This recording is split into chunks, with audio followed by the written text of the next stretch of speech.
Hello, Michaela.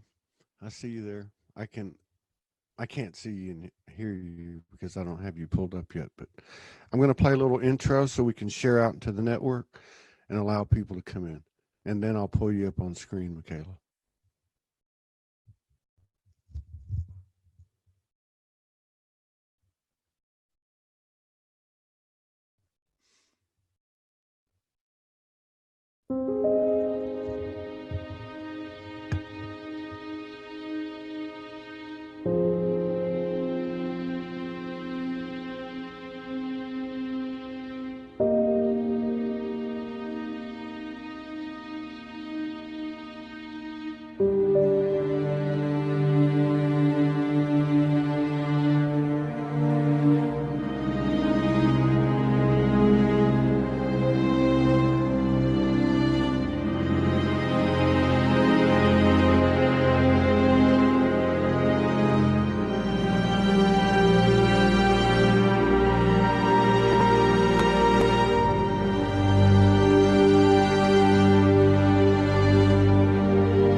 How's it going, everybody? We're live on Facebook. These shows resonate with you. Please share. We can't share today. And if you would, I'd appreciate if you'd share to your page or to one group. That'd be great. And thank you for your continued love and support and contributions that help us to keep going every single day. We got a special show today. I hope I get the name right. Micheila Sheldan. Very well known in these light worker communities. I'm going to pull her up on the screen now.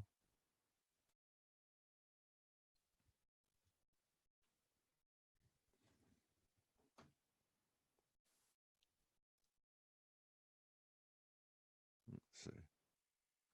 Unmute. Hello, Micheila. Did I say it right? Yeah, absolutely. You got it right. Micheila Sheldan. Yeah, I'm having tech difficulties the last 24 hours, but so I can't pull up the bio. I'm sorry about that. That's okay. No worries. It's a pleasure to meet you.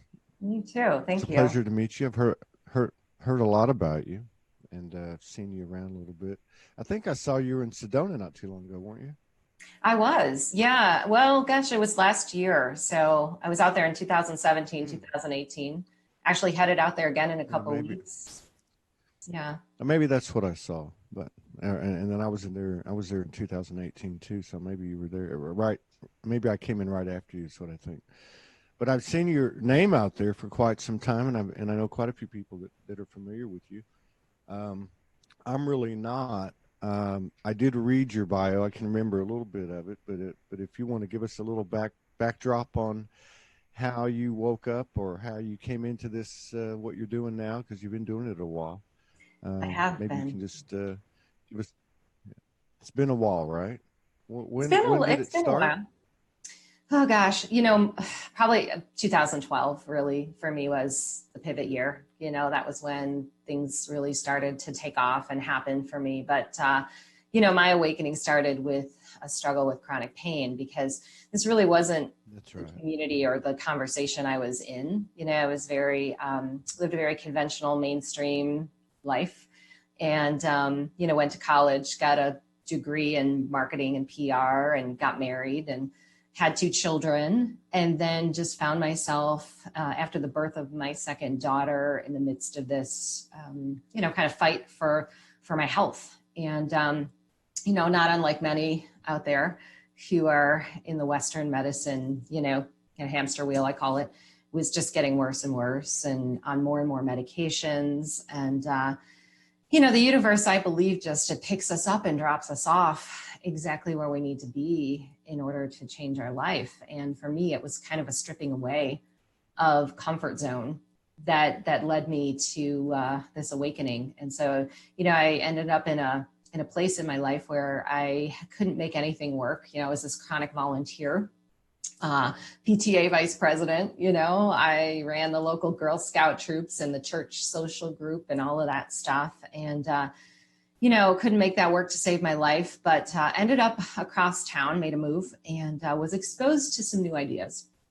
And, for me, I wasn't really ready to work on my spirituality, but I wanted to get rid of this pain. So I embarked upon a meditation practice, and it had no goal whatsoever other than to reduce my pain levels, because I'd gotten to the point where I was actually having my nerves ablated every 6 months. I had numbness in my legs. I was afraid to drive. I was on pain meds. I was on antidepressants. I had gained weight. I really wanted to participate in the lives of my daughters and was finding myself more and more just kind of slipping into the background. And so it was kind of interesting, Todd, because when I started to meditate, I wasn't following anyone's practice. I just decided to lay down and breathe. And I all of a sudden fell into this incredible world of communication with beings outside of myself, which was pretty hard for me to believe at first. I thought my mind was making things up. However, my world outside of meditation also began to change. So I was having conversations with people, on the street and hearing things in my head that I knew they weren't saying out loud, getting a lot of information, a lot of downloads, and, was not in any way comfortable sharing my experience with the people that I was surrounded by, because I just didn't have anybody who was talking about this stuff. And actually, I don't even think I believed in extraterrestrials until they started talking to me. I kind of had to look this stuff up because I didn't know, what any of this was about. And what really blew my mind is I was journaling at this time. So I was writing down all of these experiences. I had a really significant guy named Jacob come in, who was kind of my gatekeeper, ushering me through a lot of changes in my life. And my whole life turned around. So I'm doing this meditation. I'm connecting with these guides. My vibration is changing. And all of a sudden, everything I needed to heal my body just kind of fell into my lap. So I found the right alternative healer. I found the right natural approaches. I changed my entire diet. Just a variety of things synchronistically lined up, and I completely healed myself, got off all of my medications. I have no pain in my body today, at all.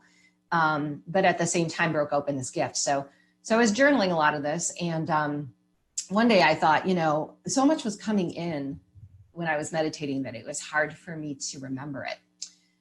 So I decided to turn on the iPhone voice recorder, and that really blew my mind because my voice was changing. I was talking about concepts and things that, wasn't coming from, I wasn't even familiar with.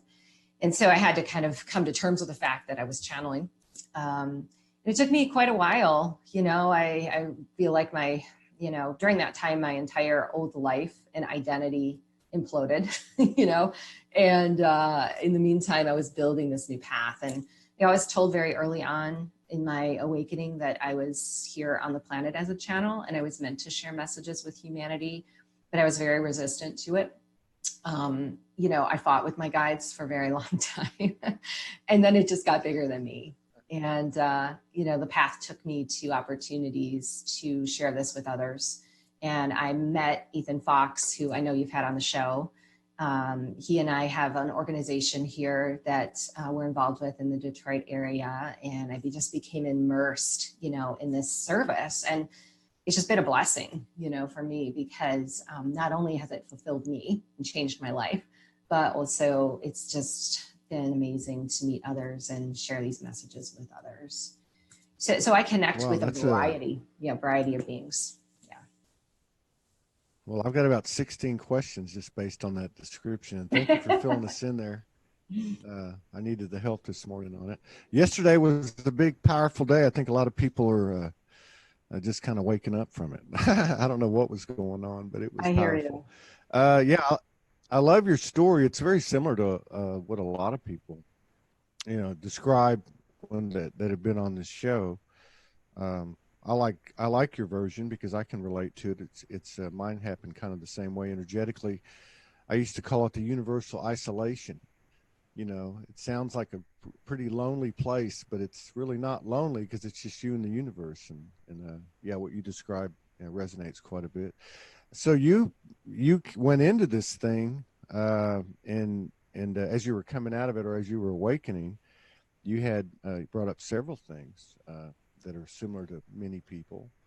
But the one I wanted to kind of delve into is this guy Jacob, because I know a lot of us had kind of an essence or a energy or entity or consciousness that brought us into, or kind of indoctrinated us, initiated us, whatever you want to call it. Yeah. So can you describe a bit how that started with Jacob and kind of where it's evolved to, through to today? Yeah, absolutely. So, I had this crazy experience. So it was actually, so I go back to 2010. So, I say 2012 was really the pivot point for me where I just started, walking the journey and not doing it in my closet. That the 2010 was really when a lot of the communication was coming in super strong. And so I had this experience on Christmas morning, 2010. And, making the dinner for family for Christmas Day, and like 15, 20 people coming to my house, and, had the special ingredients and all the things that you make only on holidays, and got up that morning and realized I had forgotten to purchase 3 very key ingredients that I needed for this recipe I was making, not stuff I typically have in the house. Like it was a specific spice and a red wine, and I remember distinctly getting on a stool in the pantry and thinking, I can mock this thing up. I'm a great cook. I can figure this out. We can use something else, and not finding anything remotely close to what I needed. And so I even called the local grocery store, the only place that's open on Christmas morning, just to find out, did they have anything on the shelf, which of course they didn't. And so at that point in my life, stress equaled pain. And if I had stress in my life, I was going straight to meditation. It was my practice. I was doing this all day long. So I told my girls, who were, pretty young at the time, I said, Mom needs a couple minutes. And I went in the bedroom and I went into this very deep trance meditation. And I heard 3 words that just shook me, like as if someone was standing in the room. And those words were, I am Jacob. And I kind of woke up and looked around and thought, wow, that was amazing. And I had this just blissful, kind of buzzy, peaceful energy. I wasn't in fear. But the stress was gone. And so I thought, this is silly. It's Christmas morning. I can mock this thing up. And I walked out of the bedroom, opened the pantry door, And there on the shelf, literally right at eye level in 3 sealed containers, were the ingredients that I needed for the recipe. So I was kind of stunned yet overjoyed. And I had started to dabble a little bit in law of attraction. And I thought, either this Jacob was trying to prove to me that he was real, or my vibration kind of manifested these things. And, from that point forward, I just got really curious about who is this Jacob? Why is he speaking to me? And I had a lot of questions. And he gave me a lot of answers. So the first story that he told me was that he had been a soul partner of mine in a previous life. And he was actually a young boy. Okay, so I was an adult, he was a young child, and he was lost and abandoned. And I took him in and I fed him and I clothed him and I cared for him as my own in that life. And so he came back in this life kind of indebted to me in a sense to help me remember who I was and the gifts that I was here to bring to the planet. And he began introducing me to other guides and beings. He basically explained to me that he was a gatekeeper guide. And I believe we all have them. Those ones that come in and kind of take our hand and slowly and gently introduce us to others. And he did that. And so there was a point in time, which was kind of interesting, about 2 years later, where he came to me and he said that his work with me was done. And I did not expect that at all. It really saddened me because he was such a huge part of my life. And so I don't connect with him daily anymore. However, if I call on him, he's always there. And I have actually seen him looking very human. I've seen the way that he looked in this previous life. But what's really interesting, Todd, and this is what I've come to understand is, as humans, we perceive things so linear and so singular. And these beings that show up, they're multidimensional. So they don't just exist in one timeline. They exist in many timelines. So he's actually shown me his Arcturian self. He's shown me his Pleiadian self. So I know Jacob in many different identities now than I was prepared to understand back then. So he's still present. But at the same time, I opened up this huge connection to so many others. And one more that was really pivotal at that time in my awakening was Jeremiah, who is the actual prophet Jeremiah. And he came in as kind of a collective. So, which is another strange concept, right? We think of Jeremiah, this singular soul identity, as one being, yet there were many other prophets and teachers that were coming through that one voice, that collective consciousness. And he really, I have to say, or that consciousness really did kind of light a fire under me to share messages with the collective. And I'll just go back to say, I had met Ethan Fox and we were working together with this organization, Flower of Life. And, awakening is tough. All of a sudden you look around on the planet, you're like, man, what happened? We've got GMO food, we have fluoride in the water, we have chemtrails, we have all this stuff. And I was really doing a lot of research on this. And we started out with a conscious action initiative to change some of these things. And, it's so overwhelming to think about. And I channeled on it and I said, how am I, or how are we to actually change these things on the planet? And Jeremiah said, until humans understand that it is a consciousness that is creating these things, they will never be able to physically manifest the new earth. And part of my role was to channel the information about this consciousness on the earth and, how we interact with it, how we change it, how we heal it. And that really kind of took me by surprise because I had no conception of that at all, but it made a lot of sense to me. So. Yeah, that's again, it resonates a lot with me because it was a 14-year-old boy who had transitioned 2, 3, 4 years earlier that I didn't know that ushered me in. And there was a soul, I would call like a soul family, or is a soul family relation. And I did see apparitions as well as third eye. We brought in biblical prophets. Jeremiah came up in the latter part. And then also I can relate to that moment that you described. I could almost feel like I was there when you opened up that cupboard and saw those three things there. Because I remember I had a moment like that where a glass of warm tea shattered. I Mm, said, can I trust this path? It shattered and all over me. And I remember that's what I was thinking when you said that. I remember thinking similar to what you said. I was like, okay, wait a minute. Whatever this is, I'm beating at a higher vibration. I think that was the moment I started to really respect. And like you said, the curiosity was piqued. One of the things I want to ask you about, I want to go back to how you came out because I think that would be helpful to a lot of people. yeah. A lot of people are getting the same call now, and they're going through the same thing we all did, which was the reservation of stepping up and all that stuff and being weird and peculiar and all that. But in terms of like, I find this really interesting personally. The relationship with what we call spirit guides, angels, archangelics, whatever divine essences we're connecting with or we resonate with. I know at one point I had a situation pop up about what I would call my spirit guides, my Jacobs, all right, and they in this event that I experienced, which was multidimensional, they became me, or I embodied them. Mm, And I know we're all one, but as you sit there and I'm here, we can get into all the quantum and the fractals and all that, but you're there, I'm here, and we are mirrors and all that. But do you find the same thing with the guides and the essences that you connect with?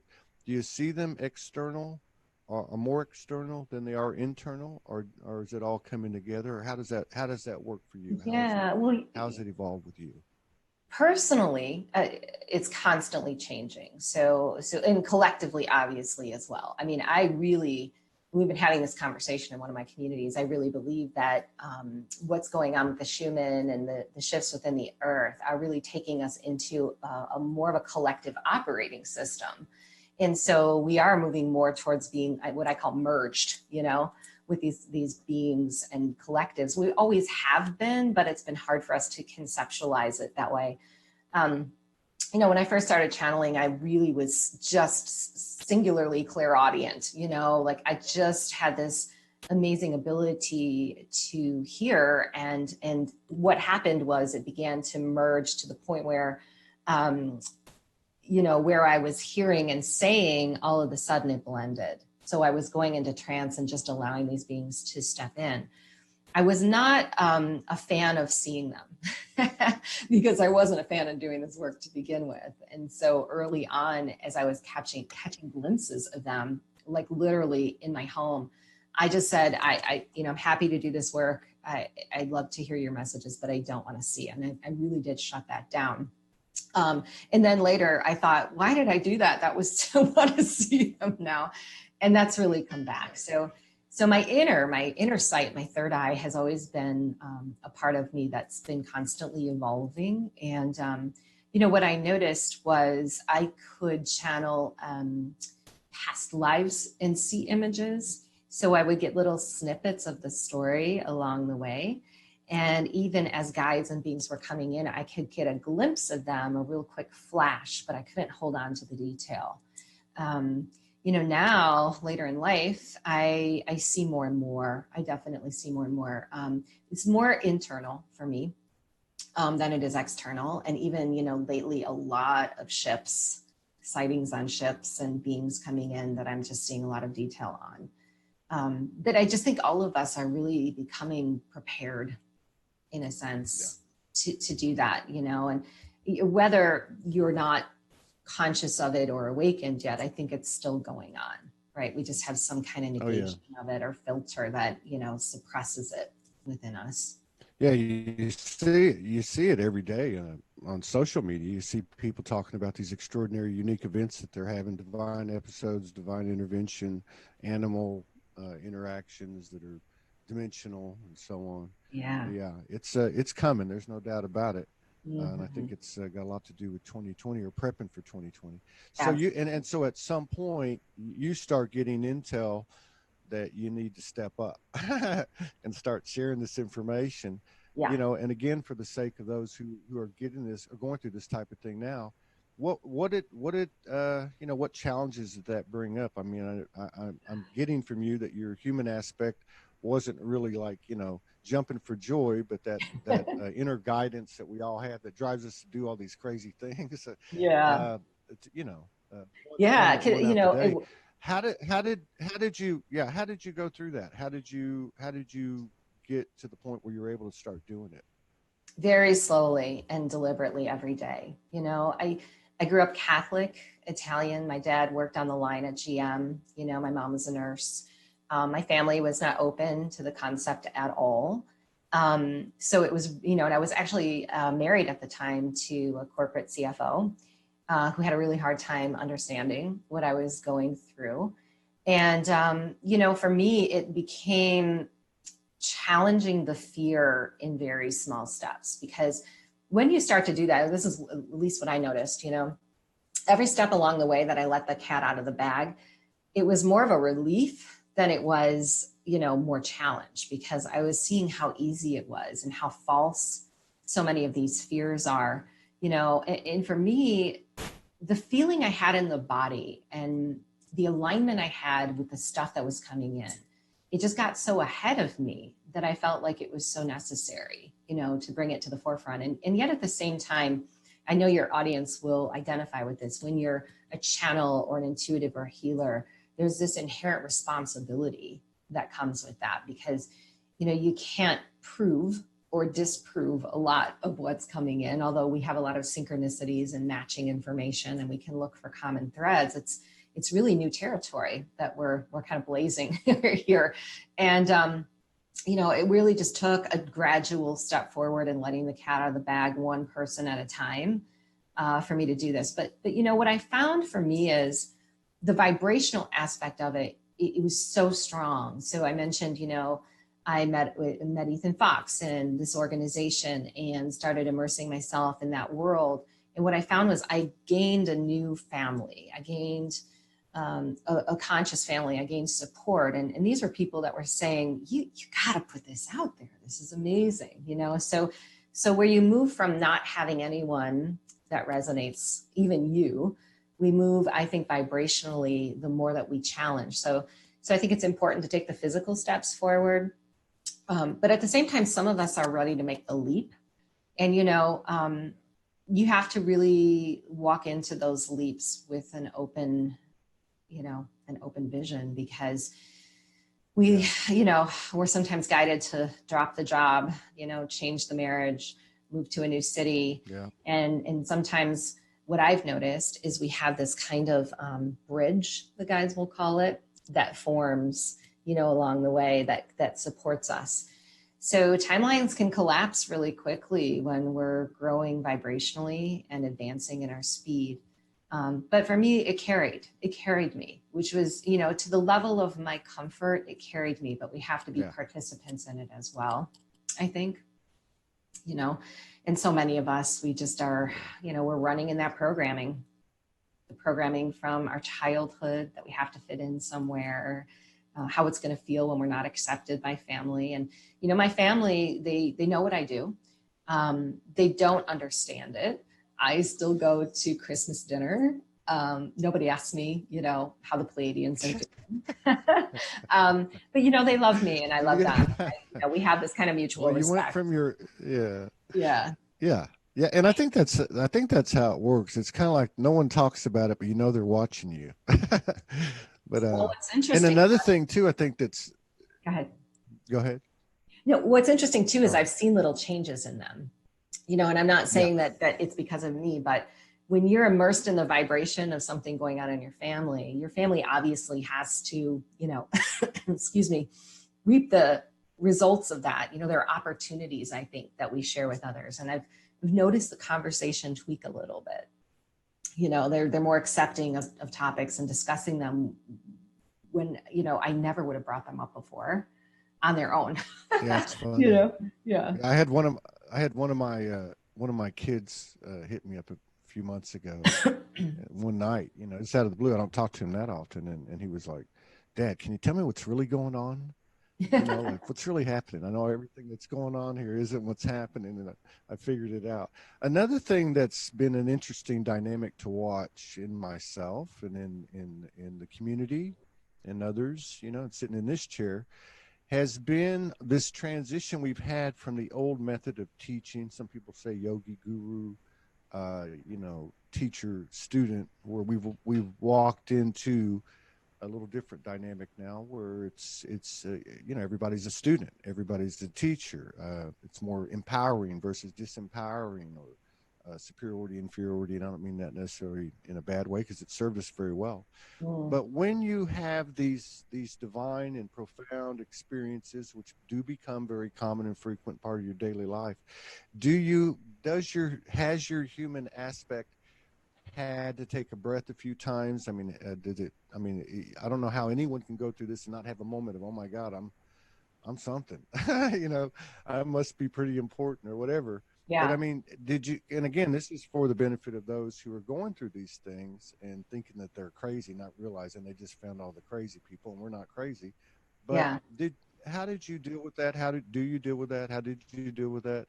What Yeah. was that like for you? Was it difficult? Was it something that you were able to go through balanced? If anything, I think that my belief in this and myself could have been a little stronger. Right. It's hard to show up at an event where there's tons of people and just trust that whatever's going to come out of your mouth is for the highest and Yeah. best of everyone. So, I Yeah. take it as a huge responsibility, which was part of the reason I didn't really want to pursue it. But I think you hit the nail on the head, because what I'm noticing in the movement too is more of the teachers are becoming more real. Like we're human. The soul journey never Yeah. ends. And what I've noticed is there's a connection between the messages I'm meant to bring through and my personal lessons. I mean, I go through hard times, Yeah. and I really just did go through another one where I had tremendous downloads and teachings come through me, where I can actually relate to people on that level. And I think that we are magnetizing the teacher within when we have teachers show Yeah. up. That's the way the guides have taught Yeah. me. We're not here to be taught anything. We're actually magnetizing teachers to help us remember what we've forgotten. So Yeah. it's not stagnant. When we find a teacher, we're meant to continue to vibrationally change and move and, navigate and receive more. So I do Yeah. resonate with those teachers on the planet who can be more real, and share their story, Absolutely. because I think it's a huge part. There's so many of us going through challenges and shifts right now, and it's no one's exempt from that. Regardless of Yeah. how immersely profound your gifts and teachings are, there's something going on within you that's a part of this transition to fifth dimensional consciousness, and I think it's meant to be Yeah. shared. I And I found value. agree. I I find agree. I don't see anybody. I agree. I don't see anybody walking on water yet. But right, right. Yeah, no, that's a really good point, and that's a very human explanation, like what you felt. As and I love that. I love one of the things I'm picking up. I think would be helpful to people is when you use the word responsibility. So we are special. Everybody has a piece, and to carry that energy of responsibility looks like a good way to overcome any fears or any nervousness before you get up and speak in front of a bunch of people. But yeah, yeah, that's really interesting. Now, our common friend, Elena Starbuck, she'd mentioned, and I just want to mention it to you. Ask her to channel. Uh, we can come back to that. We don't have to do that, but at some point, if you would like to, we can do that. Certainly, sure. no problem at all. Now, Ethan was on here back in 1,000 episodes ago. He's a beautiful man, interesting connection to Jesus, and I loved the work Yeah, that he talked about. You guys work together. You're in Detroit together. Is that we right? are. Yeah. Yes. And what my one of my first you had the semi unique experience of actually having soul family as you were coming out of the, or in the estrangement mode where you're being called crazy and you're all alone. You actually had it in your physical presence. You had soul family support there, which most people haven't had. It's just online. So that must have been a really important not coincidental group meeting, all the people that are involved with you guys. What type of work do y'all do? Real briefly. Just can you tell us what you're doing in Detroit? Yeah, sure. Well, so I actually met Ethan because I was looking for people in my area that I could resonate with, and we're having these conversations. And I know, your audience may know he does an energy transfer, and I found one in my area. So I showed up and, was just kind of taken away by, this organization and everything that they were doing. And at the time he was getting ready to plan his first expo, which we do a huge expo here in the Detroit area, and was looking for volunteers to help. And so I had this business background, and I said, hey, I'm happy to do a press release for the expo, and ended up kind of like whirling myself into this vortex of, the whole organization. And I was excited to be there. So the Flower of Life Institute is his vision. It really just is a volunteer organization that's focused on raising human consciousness. And, we do this in so many different ways. We have the expo. We also have a really big children's movement that I've been involved with called Conscious Youth. And we have a children's event called Weekend in Wizardry. Yeah. And it, honestly, I started it for my kids because when when I was awakened to these gifts, my kids all of a sudden broke open. And it was crazy because I didn't even tell them what I was doing. I kept it a secret. And they just blossomed into their own awakenings and, found themselves in that lonely place as well, where, that universal, cocoon. And so we started a group here in our local area, getting kids together to discuss metaphysical topics and experiences they were having. And today that's just grown into a huge remote movement across the globe, which is a huge part of what we do. And we do a variety. We have a magazine. We do events across the globe, and I think the most important thing that we're doing right now, which the world needs, is building community. As you mentioned, so many people are alone going through. I think it's you see a lot of that happening. You see, it's accelerated. It's become more prevalent. People, like you said earlier, leaving relationships, leaving their homes, leaving their, cities and all kinds of stuff. But you're starting to see a lot of physical gatherings. And I do think that that's something we're going to see more and more of. What's it now? I had a couple of kids out of my bunch. We're still in the house for a while, for about 3 years when I started SoulogyOneStudios. So that was interesting. They were both girls. They were probably 11 and 12 up to about, for 3 years from those ages. And I learned a lot from them. And when you said that, they opened up. I remember going back to when I was going through what I was going through, and they were in the house, and, they're probably 12, 13, 14. And I had already met Morgan. I looked for a lot of advice there. But one of the things that happened to me is, when you said they opened up too, and I thought for a minute, I wondered, did they open up? Did their opening up have something to do with my opening up? And I went back to that moment. But I do remember when I hit a point and just allowed them to be free instead of trying to control them with that patriarchal energy and all that stuff. And I just let them flow. The house got real messy, but the flow and the energy and the happiness frequency was much more present. So in your case, what kind of influence or what kind of experience did you have with your children as you were going through this? Because that's pretty important. I think there's a lot of people that are in family situations now that this is happening to, because I've met a few. Yeah, no, I totally agree with that flow state, because I parent so differently now after I've awakened than I did before.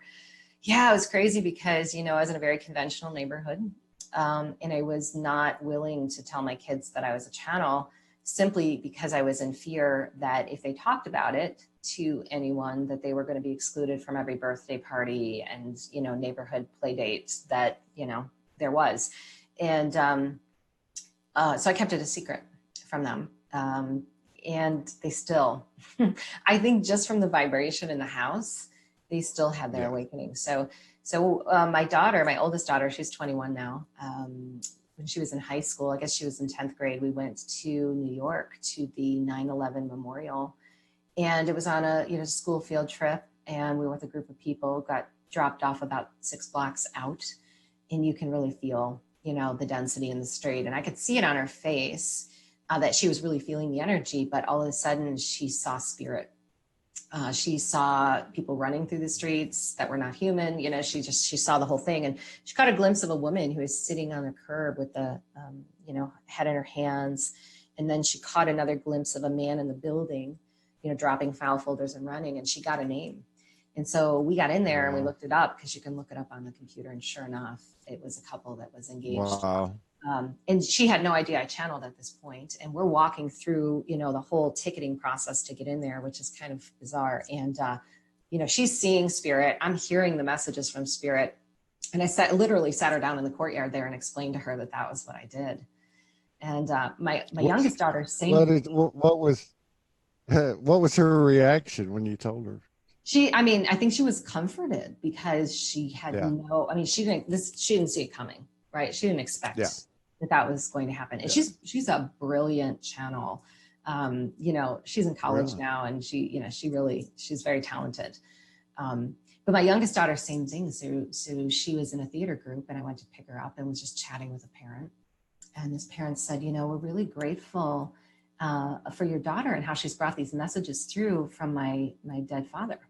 And I was like, what? And she said, I guess she, here they were doing this, right? And I mean, so same thing, I had to sit her down and say, well, this is what I do. What are you doing? What's happening, right? And so we had some experiences together, and we have a lot to share in that area now. And I do think the energy makes a difference. That's fascinating. You need to put a couple of cameras up in your house and have a reality TV show. It's the modern day version of Samantha and Tabitha, right? Really? Yeah. Oh my God, that's funny. Yeah. I don't want to run short on. Huh? Go ahead. Yeah, exactly. I don't want to run short out of time, because I get the intuitively get the impression that because you had another request here actually, and I don't usually read too much off of these, but Valerie Peterman, thank you for the comment. She says, please ask if there's anyone or a message she would like to bring through. So I guess I'll just throw that one in there, and then the request for channeling. I'm not attached, and whatever you feel like talking about or doing is totally up to you, but I'm going to go ahead and give you the floor and let you freestyle a little bit. And, okay, sure. Well, why don't we do a little bit of both? I'm going to bring through just a couple themes that have been coming in that I think are really important for people to understand. And then we'll just see what the guides want to bring in, and we'll just do a little quick trans channel message. Right. And so I mentioned that I believe one of the important reasons that I'm here on the planet right now is to help people understand reptilian consciousness, why it's here, how we deal with it, how it's become immersed in our world. We're moving into a 5th dimensional consciousness where that really can't exist anymore. But at the same time, I think we're still transitioning. And one of the most important messages about the last 2 physical, linear years that we've been immersed in has been on the body, about the body, and bringing the body along with us. Because I think we've been so up here, and it's been a great, experience to be on the upper realms and to bring all these messages in, and we have so much wisdom now. But a lot of us are still struggling in our physical material and in the body. And what I've been finding is it's directly related to reptilian consciousness, dysbiotic consciousness of cells and microorganisms. It comes from a lineage. It's been passed on here. And so many of us are having to address that right now. And, we automatically think that we have to go on this journey of physical, to find the things that we need and do the diet and the herbals and, the medications and the treatments and all of these things. And we have some really advanced forms of healing that exist on the planet right now, but boy, can you get really overwhelmed, with what direction to go in. And so I told the story about my chronic pain and how the vibration really dropped in my lap, all these amazing tools and gifts. And the guides recently took me back there and literally explained the technology and the process that was utilized and how it was so important to bring it back right now, because I do think our inner technology has reached this kind of tipping point where Our chakras have become more crystallized. They're working together, where before they were very disjointed and misaligned and disconnected. We've crystallized more strands of DNA than ever before. You know, we have the earth vibrating at a higher speed. As I said, we're more unity focused, collective focused. And so when we have these situations in the body, the breath is truly the way we get above it. And then we've been working in one of my courses that is actually just coming to an end right now, on this form of, you know, gentle, easy Kundalini, you know, raising the Kundalini with the breath. It's just been a very gentle in the nose and out the mouth kind of breath, where we've been working with the lower realms and using the central channel, right? The channel where all of the chakras are, to bring that breath up and distribute it and increase our magnetics. And so right now we can become, I think, such instantaneous manifestors when it comes to healing our body, simply by using the breath to increase our magnetics. We have this ability to jump timelines, just like I did with my body, you know, to bring in all, we don't have to navigate it. We don't have to use the mind and the intellect. We can let our bodies magnetically show us the way to healing these patterns and things that have been going on with us for just, gosh, like millenniums, right? Millenniums of time. And I really think we're on the brink of that right now. And I think it's so important, like, as you mentioned, 2020, such a huge year for so many of us on the planet, bringing new technologies and, you know, advanced forms of healing and messages, that the body has to be the focal point. So you know, the work is less of an active kind of follow this protocol and more of a, you know, gentle breath that you get to maneuver and create through your own frequency field, because we're all unique and we're all different. And you know, Exactly. if anyone, That's a good point. interested in more, it's a huge download, you know, not something I can share in just a few minutes. It's a huge download, and you can, No, that's very interesting. yeah, And email I love us. what you said too. I love what you said too, because I don't know, just watching with the energies coming down, and I don't think anyone's been immune to it one time or another. You know, you know, it's not always just an even keel. So you see some projection, you see some humanness coming out, and this and that, as people go back and forth and they're leveling off. And I think a big part of that is the whole separation. You know, I am this, I am that, but I'm not that, I'm not that. And what I love about what you said is really something to think about, and that is that as the awareness expands and it becomes common knowledge that we've all gone through the same thing. We're all contending with the same thing. There's nothing personal about it. This has nothing to do with what I did to you or you did to me. It has to do with what we all went through. The Akashic Field, you know, it's the So I really Akashic like Field that. we've arrived in. Yeah. That's what we're working with. Yeah. Yeah. So that's been a big focal point. And then, of course, you know, the last week or so has just been extremely intense with the Schumann and the solar, you know, very pivotal time for a lot of us. And you know, I've had a lot of comments in my community about feeling extra tired, a lot of emotional stuff coming to the surface. And I love that we get to work with these energies, because they're literally just pulling it out of us. And if we can go with it and allow it to be what it is, instead of judge it and fight up against it, we're going to fare far better, because we're getting so much support. You know, I mean, whether it's the planet or, you know, the alignments that we have coming, or the beings that are supporting us and activating the grids, like all these things. But we can get really mixed up in the mind when all of a sudden we feel extra tired and we start to judge that as something that's wrong with us, you know. I wonder if you could Go ahead. I wonder if you could elaborate a little bit, because I think it's very important. Is this thing about the body? You just mentioned again about being up in the mind again. I think a lot of people are starting to relate to the fact that, oh, I can pull this in and pull that in. I've done this, but without the human, it doesn't really mean anything. So people talk about embodying and anchoring, but in the body thing's kind of weird. You know, in the shows yesterday, we had 3 really good shows, and I forget who it was that said, "You are not your body." And of course, we hear these things and we know these things. Yeah, I understand I'm not my body. I even went to meditation last night, and that was what was on my mind. I'm like, okay, I'm not this body, but I am this body. It's like this is an organic Merkaba. You know, I mean, there's some kind of connection, even though it's very physical, but I'm not this body. but the body, including what's happened in the last week, some of the comments that your community made, and I'm seeing it and I'm feeling it, has been going through a lot of a disruption, eruption, balancing, casting off stuff, bringing in light, however you want to put it. What is the role of the body? What is the importance of the body from your Yeah, I think the perspective? body is so important. It's the vehicle through which we create. And what the guides would say is we came to embody love, and how we do that is through physicality, through our creativity. So what's happened is, as we've had these spiritual awakenings, our body has almost been on a separate timeline, where we've left it behind, or things aren't working out, or we still have that inherent judgment about our bodies, or it's fit into certain criteria.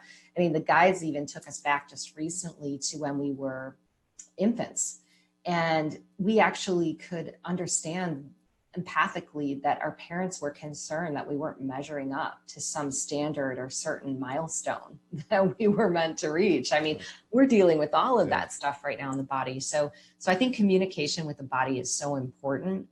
And I think that's what we're doing, is we're getting the body on the timeline that our higher consciousness is on. So I believe this, this is kind of the realization I've come into lately, is the gut microbiome has been hijacked on us. We know this, right? Our food, our water, our air, everything has kind of been tainted with toxins, and we take that profile on from our parents, but it's a vulnerability within us. And I think it has an effect on the way that we think, the way that we feel. And it's such a complicated issue when you have a consciousness in the body. And the guides would say, all of the cells and microorganisms in our body are meant to be a unity consciousness. So before on the planet, we can even perceive ourselves that way. We got to get this, microcosm in unity, and we have to be in unity with it. So we can negate the body as much as we want, but I think we're meant to be physical. We're going to be physical. And I think we have to work both sides of it. Right? It's kind of like that awakening. You have a huge mission. There are still physical action steps you're going to have to take. The guides that are working with us, there's a reason we're conduits for them. They're not here in this dimension. They are working through conduits such as ourselves so that they can anchor something here. And we are the vehicles that carry that forward, So I believe that for a lot of us, the solar plexus is the area that has been truly affected. And the way I rectify this is we download all these great ideas, but we're never able to really put them into physical action, because that as above, so below is not in sync or coherence. And we have a block there. We have microorganisms that have taken on an identity that isn't the truth of who we are. And so a lot of the people in my courses have been working with the breath to actually bring the microorganisms back into balance, because they're meant to channel light. The original humans didn't nourish themselves on physical food.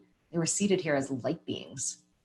And so when our inner channels and meridians go down, which they have because our whole technology has just been offline, the breath isn't that effective. But going back to what I said, we've reached this tipping point where now we've just strengthened so much of our inner technology that the breath has become that much more powerful. So if we take on a dedicated breath work practice, we can really help to unify and bring all of these microorganisms and let's face it, all of the consciousness within our body that makes up physical, we can bring it together and it can come along with us in a more peaceful state. But, that being said, and this is a really big issue, so I don't want to take up too much time. We also have a divine plan, so I believe we come coded to specific intentions and situations. And those are Akashic in nature. So before our soul arrives here, we have a collective viewpoint. We see that there are patterns that have run here for a long period of time, patterns like cancer, diseases, that the only way they can be rectified is if we are to meet them in the moment, because they are physical and non-physical in nature. So we might butt up against cancer in our life, whether it's in a soul partner or within our own body, not because we're meant to suffer, but actually because we're meant to address it now head on with a different consciousness than what it's been addressed in before. And we actually go back and change that history in addition to the timeline that we're on when we do this. So I'm not saying that we're here to be, rid of these in the next couple of years. I do think we're moving towards a reality where the Akashic Field that future generations come into aren't going to hold patterns like cancer, because we've met them in the now with a new consciousness, and we've worked that out to the degree that it doesn't have to be here anymore. And that's the progression that we're on. Yeah, I agree with that. Yeah. Yeah. So I think that's I like what you say too. I like what you say too, because I think you used the term tipping point, but some people say we've gone from linear to quantum, but there is a quantum awareness, or whatever you want to call it, and I guess what I'm saying is that what you're saying is that we can now, more than contend with anything that was put into the program, such as GMOs or fluoride or whatever, by working with the energy, working with the consciousness, as you were doing in your course. There's many processes and modalities, but I mean that we're actually energy beings and can transform ourselves, through working with our consciousness and working with our bodies, or whatever part of us that we want to connect with. Having a reverence for our uniqueness is something we have a hard time with on this planet, but yet is so required, especially when it comes to the physical body. One of the messages the guides brought forth is that we each have a unique life force signature. So, we within are organized in this pattern of God, because in order for the universe to expand, God expanded itself into unique forms, and we carry that. It carries through nature, it carries through the earth.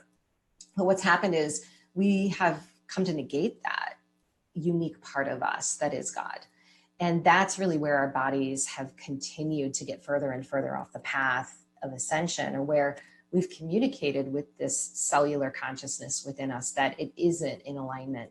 And a lot of times we fight up against our personal life force signature. It may need periods of rest, and we fight up against that, and we call it wrong for giving us the message that it's time to do that, when in fact we create more problems that way, when we're not honoring what our body intelligence truly needs. And that goes along with pivotal times of ascension, like we've gone through in the past week. If we're feeling tired, if we're feeling dizzy, if we're feeling nauseous, something's wrong with us. But in fact, the body intelligence is asking something of us, or going through a process. And if we can be kind, we can bring that divine feminine, compassion and kindness to the body, like we have each other in our own awakenings. We're going to find our bodies shifting, I think, far quicker, than what they have in the past. Yeah, the body's definitely, the voice of the body is definitely getting louder. I know that's not just with me. Absolutely. You're definitely hearing it. As I love what you said earlier about, we left the body on another timeline. Like we got to bring it with us, and that's a really good way to put it. Yeah. That's why it's so loud. It's a different vibrational speed than the one that we've achieved. It's like this material was formed in a different dimension, and the parts of us that need to be rectified, they're screaming so loud because they can't go with us until we rectify that. And most of it has to be done in non-physical first, I believe. Yeah. I agree. Absolutely. Yeah. Well, I'm happy to bring in a message if you want to give that if there's time. Oh yeah, we got time. If you don't mind running over, I usually go an hour. Sometimes I go a little bit over, but we can go. Tell me, it's up to you. Your show. I'm good. I have another show in an hour, but we've got plenty of time. I'm enjoying this. There's so many things I wanted to ask you. I wanted to ask you too, but that's okay. Let's do this because I think it's meant to be. Okay, so we'll just intend that it fit into the time allowed, and we'll bring in something very succinct. Okay, so we're going to work with the Council of Light today, and they're pleased to begin. And it is our intention to share who we are.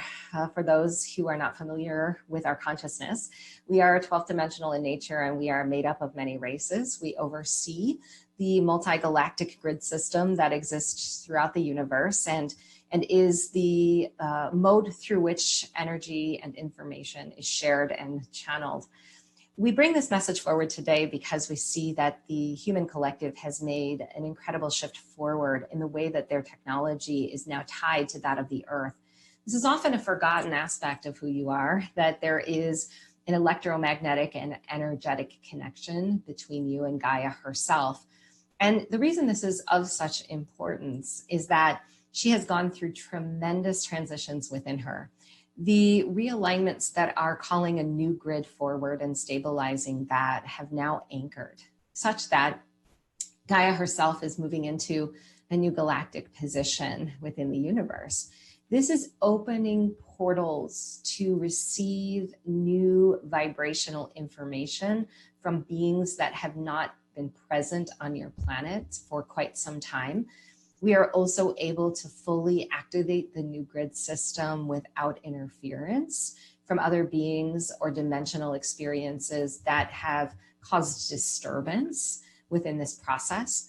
And we find that within you, the electromagnetics are becoming highly advanced and charged. The thought process within any human is of pivotal importance as you go through this timeline shift. And the reason for this is not that thoughts are creating your experience alone, but that they are electromagnetic in nature as well. Many of you who are light workers are highly telepathic and able to receive collective downloads, meaning you are, in fact, in your singular microcosmic experience, feeling into the transition of all others that are embodied in form. And we know this seems like a very intense experience to have, as well as a responsibility. And you may immediately believe that it needs to be cleared. But here's the important message we wish to share. If you are this unified, and if you are this telepathic, and if you are this electromagnetically connected through the earth grids to all other humans, it is of great importance that your thoughts be aligned with the desires that you wish to see manifest, because they are that much more potent in the degree to which they can shift realities. They are, in fact, an alchemy of the inner relationship that you have to the earth, the soul expression that you have come to embody, and the collective nature of the reality you find yourself immersed in as humans. There is no difference between the two, and that veil is becoming thinner and thinner. So we simply ask that as you stay present with what is taking place, you realize that what may be welling up within you emotionally or physically, the thoughts and the inspirations that are coming to you now are not simply your own, but are a call and response from this electromagnetic connection that you have to and through Gaia, and especially to us. We know that many of you are concerned about the way the planet is headed and see into some of the most difficult and discordant aspects of the earth experience. Yet what we see are the non-physical templates, the potentials that are being formed and ready to ground. Those require vibrational matching in order to come into being. So the systems, the governments, the institutions that you so desire to see changed have already been changed in the non-physical potentials we see for the human collective. But to ground them is required of your physicality, of your mind, in alignment with the truth of what they hold.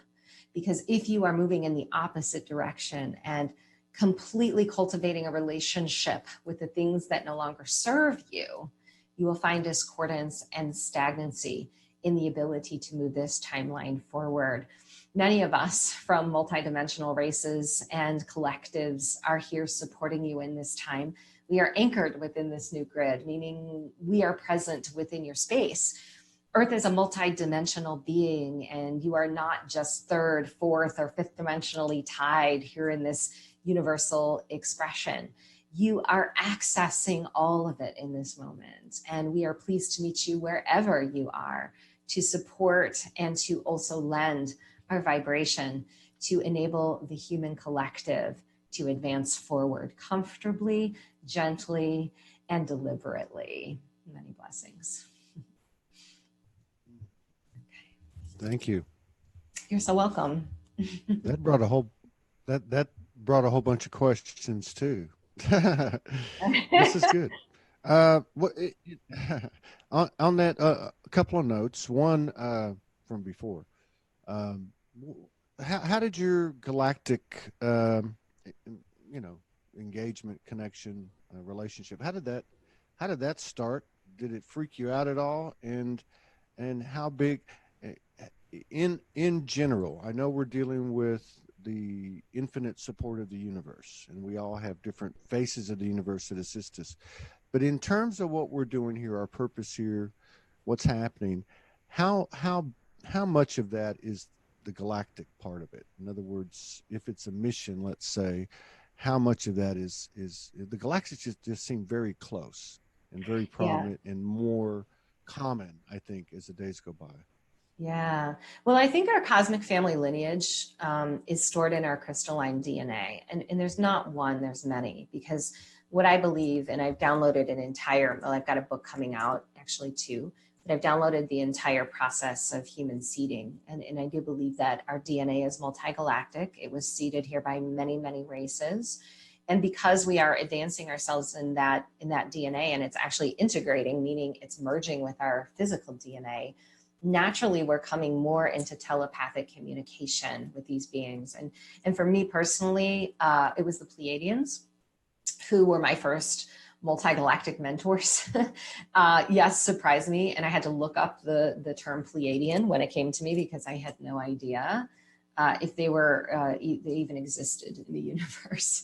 But I do know now that I have a Pleiadian lineage. I was shown it. I have been taken on ships. I have had, spontaneous contact and intergalactic downloads with them, and many, many, many, many others. Even as a child, they brought me back and helped me to recall that I had contact with them as a young child that I had suppressed and shut down. I was actually channeling as a child. I had no idea what it was, but I had this huge remembrance early on that I used to have these conversations all the time going on in my head.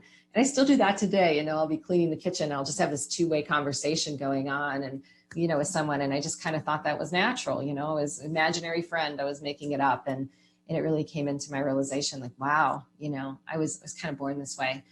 But another aspect of this, Todd, is the oversoul. So I believe we exist in three containers. Our soul container, which is our linear, physical experience. Our higher self container, which is collective, which those two are merging right now. That's why we're becoming so service oriented again. And then we have this oversoul container, which is our cosmic self. And I think that for us, for many of us in this movement, we have cosmic soul fragments that are coming back and reuniting with us. So we're literally bringing our cosmic selves back together, that technology back together. So it's natural for us to have these conversations, and to interact Yeah, with beings in this way. Yeah.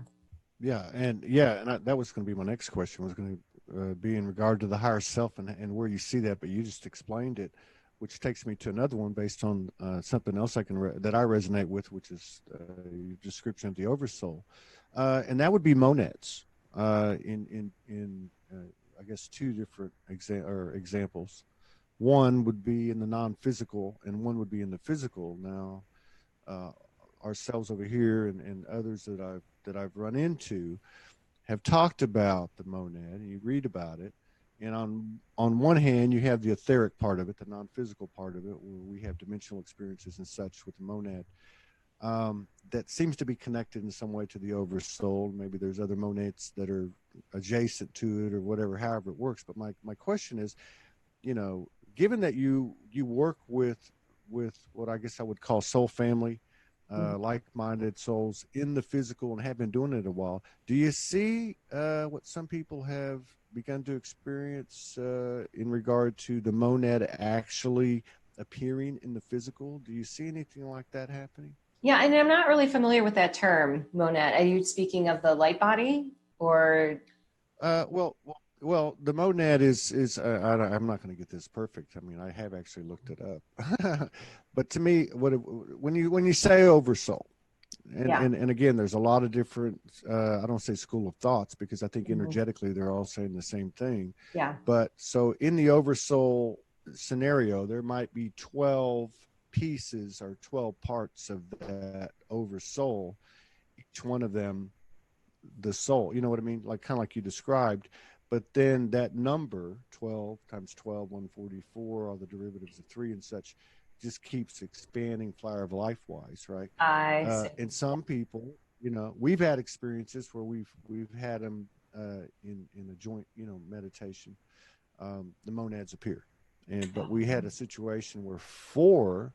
Well, there was a monad of 12, and we knew that that monad involved people that were incarnated, I see. and then four of them actually came into the room and merged with us, said this is who I am, you know, and each one of them merged with us.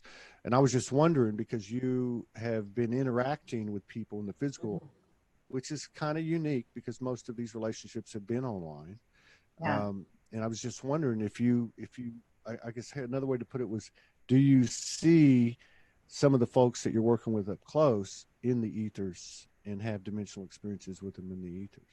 Oh, I have had that happen. Yeah, absolutely. Yeah, with soul partners. And even it's funny, people that come to my work, even, you know, clients, and it'll often happen in dream state the night before we get together online. There can be meetings like that. Yeah, you know, no question. Yeah, I mean, in general, what the guides have told me is there's this grand reorganization going on right now of cosmic partnerships, of twin flames. You know, these cosmic soul fragments that have come back to us are naturally drawing their likeness in the human field. And I kind of see that in my session work. You know, people are uprooting and moving to new geographic locations where they're coming together with souls, you know, who they have cosmic relationships with and partners with. Communities are forming. I mean, it's really just, I think, at the beginning stages. But I certainly am noticing that. And that's been a huge message. And I think when we get into 2020, yeah, for sure, that's going to take off. Yeah, that would make sense to me, that, you know, it'd start with pairs, and that seems to be coming, you know, coming more into existence. What's your, and you know, beyond that, like being a, you know, basic building block of the physical fire of life occurring or manifesting, but beyond that, what significance, if any, do you see? And I think, you know, twin flames is used a lot, soulmates, whatever you want to call them, divine conscious partners. But what roles do you see those couples playing beyond what you were just talking about? Yeah, well, you know, again, like you said, the body stuff that's it's just talking so loud to us because it has to change to come along with us. And you know, relationships that we have at the, you know, earthly level, a lot of those relationships were formed based on old patterning, you know, and old conditioning. And so I have a lot of healers, you know, light workers who come to me who say, you know, I'm in this great relationship and, you know, my husband supports me, but doesn't really understand what I'm here to do. And what the guides are very quick to say is when you're in a relationship, it's a collective consciousness. So your partner and you together are manifesting a hologram. And if there isn't resonance, so there's a big difference between support and resonance, right? You know, in resonance, there's a lot of freedom, there's a lot of sovereignty, there's a lot of support. You know, galactic partners kind of have this cosmic lineage where they bring in I kind of feel like this ease, you know, and this vibration that supports manifestation a little bit differently than the old partnerships we've been in. So, you know, that's where I see it all starting. No doubt. Yeah. No doubt. Yeah. And then you had mentioned the reptilian thing, and I think people have grown more and more comfortable with the term. You know, even accepting that, you know, you can't deny or remove yourself from any part of the universe. That's part of our history, and I think people are more and more comfortable with that. When you talk about the impact of it, and I just want to make sure, I want to restate it. Well, when you talk about the impact of what that is, you're not personalizing that. You're actually saying, hey, this is the program we all went through. They just happens to have their name on it, or they played the role, or whatever the case was. But this stuff goes into the cellular, goes into the molecular, DNA reconfigured, the whole 9 yards. This is what we're correcting and coming into alignment with. Is that right? Yeah, it's a consciousness. It's a consciousness. So the way that we meet that consciousness has everything to do with how we rectify it. And I really think it's easier than we think. And so many examples, right? Even with the body, where we're fighting the body. There's so many people on the planet who are in a fight with the body to bring it back online. And in that inherent fight is a reptilian consciousness. Fight is war. So if we're fighting against our body, if we're fighting with our partner, we're enhancing or expanding a reptilian consciousness that's already present. And that's why I think Divine Feminine right now coming through, Sophia, it's just like such a huge, huge part of how we're able to combat some of these patterns. A lot of people are very concerned, obviously, about contracts and attachments and things like that. And from my perspective, we're immersed in a soup of reptilian consciousness, and we deal with it every day. But when we have an attachment or we have a contract, something that's really, really affecting us, it's a vulnerability within us that we're somehow reinforcing. So that's why, the way we look at our bodies in the present moment, the way we respond to our bodies, partners, family, right? Things that are happening on the planet, I think is the true path of how we change it, because we're either reinforcing something, right? Or we're creating the opposite of it. Yeah, exactly. No, I like that explanation because it gave me a little more clarity on something I go through, an exercise I go through every day. Sometimes kicking and screaming, and sometimes with ease and grace, and I would have to call it like the reptilian consciousness, and it's not a big deal, but it's like I might read a post or somebody might send me a message, and I'm like going, I'd like to slap them, not literally, but that energy. What you're making me see now. Morgan's mentioned this to me in other ways, but the way you explained it, for some reason, just kind of I saw a little clearer, and that is the importance of catching those little, like you were talking about earlier about thoughts. That takes that much precision, that much completion to be the master of our thoughts and therefore our experience and our contribution to the collective. So I thank you for that. I hadn't heard anybody put it like that. Not in those terms, not in terms of it's a consciousness, they put it into terms of, they came and then they put us in this situation in the soul machine and all that stuff, all that metaphoric overstatement, I guess, embellishment. I really appreciate you coming on today. It's been a powerful 2 or 3 days. I don't know. I've really enjoyed the last 4 shows that we've done during this period. I'm a little bit amazed at the fact that I'm still sitting here, which normally I can do these shows and it's not a problem. But these last couple of days and the shows, the guests that we've had on align with that. So I know that it's an important transmission, and thank you very much for coming in and honoring us with your presence. And I'd love to collaborate with you in the future. And expand awareness of what you're doing, you and Ethan and that group over there, and yourself individually. So we're here to collaborate and assist you. Thank you. Thanks for having me. It was a pleasure. You're very welcome. You have a good day, and thank you so much again. Peace out.